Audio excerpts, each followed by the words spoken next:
Hello friends, good morning. हम carbohydrates पढ़ रहे थे। कल हमने कार्बोहाइड्रेट्स में ग्लूकोज और फ्रक्टोज की कुछ इम्पॉर्टेंट गुणों को हमने चर्चा में लिया था। आज कुछ मैं आपको क्वेश्चंस बता रही हूँ, संक्षिप्त टिप्पणी जो कि अक्सर पूछी जाती है। कल हमने इसमें से म्यूटा रोटेशन पढ़ा था, केलानी संश्लेषण पढ़ा था, एपिमराइजेशन पढ़ा था, लॉबरी डी ब्राइन बान एकेंस्टीन पुनर्विन्यास पढ़ा था। आज हम करेंगे किस प्रकार हम लोअर एल्डोज से हायर एल्डोज बना सकते हैं और हायर एल्डोज से लोअर एल्डोज बना सकते हैं। इरेथ्रोथ्रियो से विवरिम समावयवी और ओसाजन की क्रियाविधि हम पढ़ेंगे। तो सबसे पहले हम पढ़ेंगे mechanism of osazone formation. Osazone को किस प्रकार बनाया जाता है। ग्लूकोज तथा फ्रक्टोज के प्रथम दो कार्बन की संरचना में अंतर होता है। आप जानते हैं एक में एल्डिहाइडिक कार्बोनिल समूह है और दूसरे में कीटोनिक कार्बोनिल समूह है। तो दोनों कार्बन की संरचना भिन्न होती है। बाकी कार्बन परमाणु पे समान हाइड्रोक्सी समूह होने के कारण दोनों ग्लूकोज और फ्रक्टोज दोनों समान प्रकार के ओसाजोन बनाते हैं। ग्लूकोज का एक अणु फेनिल हाइड्रोजन के 3 अणु के साथ क्रिया करके ग्लूकोसाजोन बनाता है। अब आप अभिक्रिया देखिए। ग्लूकोज, इसमें ग्लूकोज अणु के 4 कार्बन परमाणु भाग को R से व्यक्त किया गया है। ये कर रहा है आपका फेनिल हाइड्रोजन से क्रिया करके अमोनिया निकलता है और ओसाजोन बनाता है। तो इस प्रकार ग्लूकोज और फ्रक्टोज दोनों ही जो है वो फेनिल हाइड्रोजन के साथ ग्लूकाजोन का निर्माण करते हैं। अब मैंने बताया था आपको कि हम पढ़ेंगे कि कैसे लोअर एल्डोज से हायर एल्डोज और किस हायर एल्डोज से लोअर एल्डोज प्राप्त करते हैं। तो सबसे पहले रफ विधि। इस विधि के द्वारा किसी उच्चतर एल्डोज से निम्न कोटि का एल्डोज बनाते हैं, यानी कि हायर एल्डोज को हम लोअर एल्डोज में कन्वर्ट करते हैं।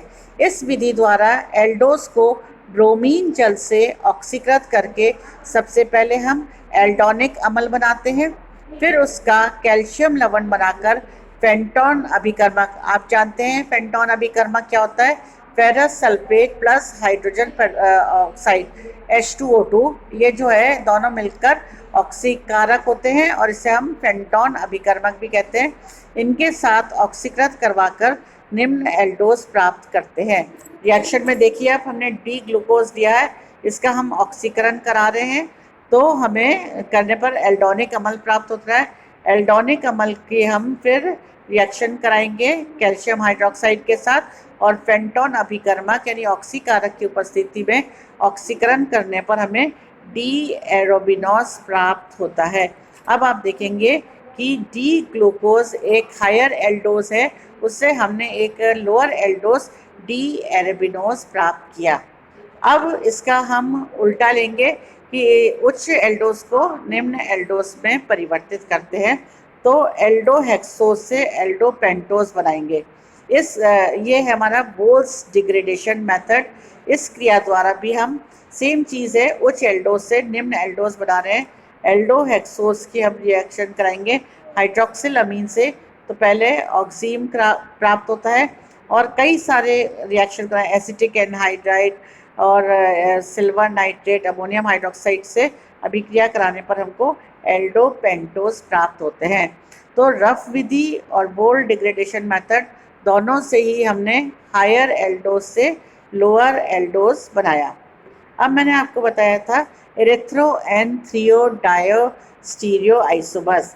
किसी कार्बनिक यौगिक में जब दो असमान असम्मित कार्बन परमाणु हो तो उनके 4 प्रकाशिक समावयवी प्राप्त होते हैं, ऑप्टिकल आइसोमर्स बनते हैं, जिनमें 2 जोड़े जो हैं वो एनांटियोमर्स होते हैं, प्रतिबिंब रूपी होते हैं, और जिस जोड़े में समान समूह एक ओर स्थित हो उसे एरिथ्रोविब्रिम तथा विपरीत दिशा में होने पर हम थ्रियोविब्रिम समावयवी कहते हैं।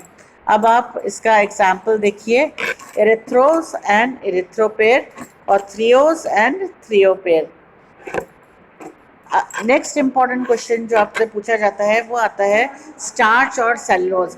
आप जानते हैं हमने जब वर्गीकरण पढ़ रहे थे कार्बोहाइड्रेट्स का, तो स्टार्च और सेलुलोज जो है वो नॉन शुगर्स होते हैं, नॉन शर्करा होते हैं।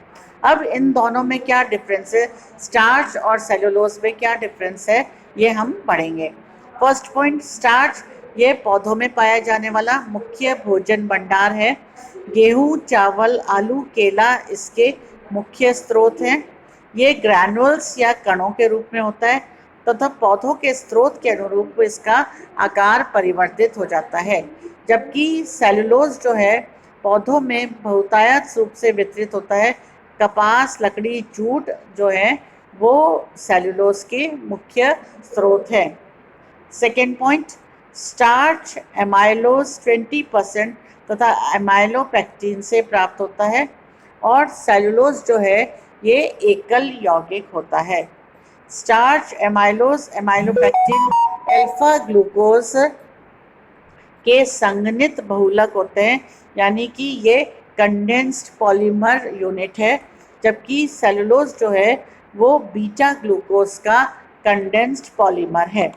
फोर्थ पॉइंट देखिए, एमाइलोज की हेलिकल संरचना होती है तथा एमाइलोपेक्टिन बहुशाखित या पॉली डिस्ट्रीब्यूटेड स्ट्रक्चर है। जबकि सेलुलोज जो है वो एक रेखीय संरचना या एक लीनियर स्ट्रक्चर है। स्टार्च आयोडीन के साथ नीला रंग देता है। सेलुलोज आयोडीन के साथ कोई क्रिया नहीं करता, ये कोई रंग नहीं देता। स्टार्च जो है मनुष्य के लिए मुख्य ऊर्जा स्रोत है। स्टार्च से हमें एनर्जी प्राप्त होती है और सेलुलोज जो है वो मनुष्य द्वारा खाया नहीं जाता, क्योंकि इसको पचाने के लिए शरीर में उतने सफिशेंट एंजाइम्स नहीं होते। तो ये तो हमने पढ़ा स्टार्च और सेलुलोज के बारे में। अब नाउ डिफरेंस बिटवीन एपीमर और एनोमर। ऐसे समावयवी जिनके दूसरे नंबर के कार्बन का विन्यास विपरीत होता है तो उसे हम एपीमर कहते हैं। एग्जाम्पल डी ग्लूकोज और मैनोज। इसमें आप सेकेंड कार्बन को देखिए ध्यान से। सेकेंड कार्बन में हाइड्रोजन और हाइड्रोक्सी समूह की स्थिति जो है वो विपरीत है। और ऐसे समावयवी, ऐसे आइसोमर्स जिनका फर्स्ट कार्बन का विन्यास विपरीत होता है उसे हम एनोमर कहते हैं, जैसे अल्फा ग्लूकोज और बीटा ग्लूकोज। तो आज हमने कार्बोहाइड्रेट्स के सारे इम्पॉर्टेंट गुणों की चर्चा करी है। धन्यवाद।